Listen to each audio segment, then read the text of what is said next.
آج ہم سماعت کریں گے اگر کوئی رمضان المبارک کی بے ادبی و بے حرمتی کرتا ہے تو اس کا انجام کیا ہوتا ہے، کیونکہ ہمارے ہاں ہر ایک چیز کو اپنے نظریے کے مطابق دیکھا جاتا ہے کہ جو میں کرتا ہوں نا وہی اچھا ہوتا ہے، یہ نہیں دیکھا جاتا ہے کہ شریعت مطہرہ ہمیں کیا کہتی ہے۔ تو اسی ضمن میں آج ہم جب تیسرا درس پڑھنے جا رہے ہیں تو اس کا موضوع یہی ہے، رمضان المبارک کی بے حرمتی کا انجام۔ یاد رکھیے، دینی شعائر، مذہبی علامات، نیکی اور بھلائی کی قدر کرنا اور ان کی عظمت و حرمت کو گلے لگانا نیکی اور سعادت مندی کی علامت ہے۔ اس کے برعکس ان چیزوں کی ناقدری کرنا، ان کی حرمتوں کو پامال کرنا نہایت شقاوت اور بدبختی کی علامت ہے۔ رمضان المبارک کی عزت اور توقیر پر جہاں ڈھیروں نیکیاں ملتی ہیں تو یاد رکھیے وہیں اس کی بے حرمتی کرنے پر گناہ کا معاملہ بھی ہوتا ہے۔ کریم آقا علیہ الصلوۃ والسلام کی حدیث مبارک ہے، جس میں فرمایا گیا، المعجم الاوسط کی حدیث پاک ہے، فرمایا جس نے اس ماہ مبارک میں کوئی نشہ آور چیز پی یا کسی مومن پر بہتان لگایا یا اس میں گناہ کیا تو اللہ رب العزت اس کے 1 سال کے اعمال برباد فرما دے گا۔ اللہ اکبر۔ پس تم ماہ رمضان میں کوتاہی کرنے سے ڈرو، کیونکہ یہ اللہ عز و جل کا مہینہ ہے۔ اللہ تعالیٰ نے تمہارے لیے 11 مہینے کر دیے کہ ان میں نعمتوں سے لطف اندوز ہو اور لذت حاصل کرو، اور اپنے لیے خاص ایک مہینہ کر لیا، پس تم ماہ رمضان کے معاملے میں ڈرو۔ اب یہ حدیث پاک ہمیں یہ بتاتی ہے کہ 11 مہینے اللہ تبارک و تعالیٰ نے ہمیں دیے کہ تم اس میں جو کرنا چاہو کرو۔ 1 مہینہ اپنے لیے رکھا اور فرمایا کہ یہ مہینہ میرا ہے، اس کی قدر کرنی ہے۔ اور کریم آقا علیہ الصلوۃ والسلام کی حدیث پاک ہمیں یہ بتا رہی ہے کہ اگر ہم نے اس کی قدر کی، اس کا ادب و احترام کیا، اس میں روزہ رکھا، اس میں اپنی ذات کو اللہ تبارک و تعالیٰ کی رضا کے لیے ڈال دیا کہ مولا 11 مہینے میں نے عیاشی کی، بس 1 مہینہ ہی تو ہے، میں تیری رضا کے لیے بدل جاتا ہوں، فرمایا پھر تو نیکیاں ہی نیکیاں ہیں۔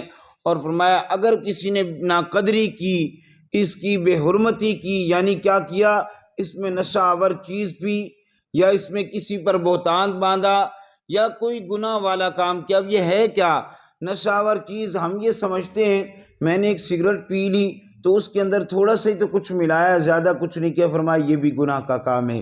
میں نے کسی کے بارے میں بری بات کی اور کہا اس نے ایسا کیا ہے، میں نے سمجھا میں نے تو کہہ دیا ہے، اب ہوا کیا، کچھ بھی تو نہیں ہوا۔ کہا تم نے یہ اس پر بہتان باندھا، حالانکہ اس نے یہ کام نہیں کیا تھا، میں نے کہا جی اس نے یہ کیا ہے، فرمایا یہ بھی گناہ کا کام ہے۔ اور پھر فرمایا راتوں میں اٹھ کر، جیسے آج کل ہمارے یہاں موبائل ہوتا ہے، دن میں ہم روزہ رکھتے ہیں، رات کو دل نہیں لگ رہا ہوتا، چلو تھوڑی دیر فلم دیکھ لیتا ہوں، تھوڑا سا ٹک ٹاک پہ کچھ ویڈیوز دیکھ لیتا ہوں۔ میں یہ نہیں کہتا کہ ہر بندہ ہی برا ہوتا ہے، لیکن میرے محبوب کریم علیہ الصلوۃ والسلام کے غلاموں، یہ بات آپ بھی جانتے ہیں کہ آج کل جو نیٹ کی دنیا ہے وہ ہمیں کہاں سے کہاں لے جا چکی ہے۔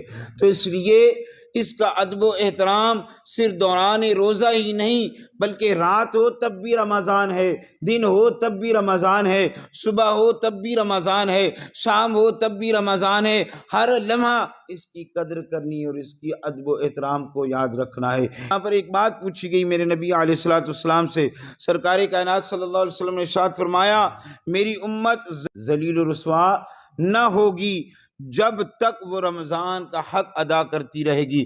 عرض کیا گیا یا رسول اللہ صلی اللہ علیہ وسلم، رمضان کے حق کو ضائع کرنے اور ان کا ذلیل و رسوا ہونا کیا ہے؟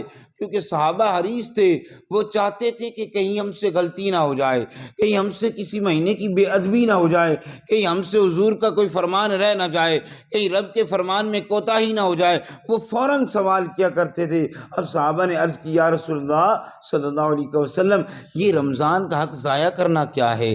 یہ مسلمانوں کا، ایک روزے دار کا ذلیل و رسوا ہونا کیا ہے؟ حالانکہ وہ تو روزے دار ہوگا، رمضان میں روزے بھی رکھے گا، اللہ کی عبادت بھی کرے گا، پھر بھی وہ ذلیل و رسوا ہوگا۔ میرے کریم آقا علیہ الصلوۃ والسلام نے ارشاد فرمایا ہاں معاملہ یہ ہے کہ اس ماہ میں ان کا حرام کاموں کو کرنا، پھر فرمایا جس نے اس ماہ میں زنا کیا یا شراب پی تو اگلے رمضان المبارک تک اللہ رب العزت اور جتنے اللہ کے فرشتے ہیں سب کے سب اس بندے پر لعنت کرتے رہیں گے۔